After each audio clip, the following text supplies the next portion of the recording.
खूप दिवसापासून ना क्रिशाला गणपती बाप्पाच्या दर्शनाला घेऊन यायचं होतं, पण टाईमच भेटत नव्हता. पण आज आम्ही सर्वच घरातले आलेलो, कारण की भावाचा नवस पूर्ण करायचा होता. आणि इथे बघा क्रिशा कशी प्रसाद मागते, आणि क्रिशा खूप हॅपी झालेली खरंच इकडे येऊन. तिला गणपती बाप्पा खूप जास्त आवडतात, हे तुम्हाला पण माहिती आहे.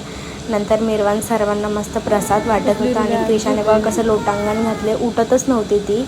मस्त मोदक एका काकींनी दिलेलं ते खाल्लं, आणि आम्ही तिकडून मस्त दर्शन वगैरे झाल्यानंतर निघालो. आणि खूप सुंदर सुंदर मूर्त्या होत्या बाहेर. क्रिशाला एक मी छोटीशी मूर्ती घेऊन दिली. क्रिशाला ना तिकडून रिटर्न घरी जायचं मनच करत नव्हतं, इतकं एन्जॉय करत होती ना. मग रात्री आम्हाला 8 वाजले घरी यायला. आम्ही मस्त एन्जॉय करत आलो. मग तिला फ्रेश केलं, तिला चेंज केलं, मी पण फ्रेश झाले, आणि मग तिला भरवायला घेतलं. तिला झोप आली होती, म्हणून मग म्हटलं तिला अगोदर भरवते आणि मग झोपवते. चला पुन्हा भेटूया नेक्स्ट ब्लॉगमध्ये. बाय.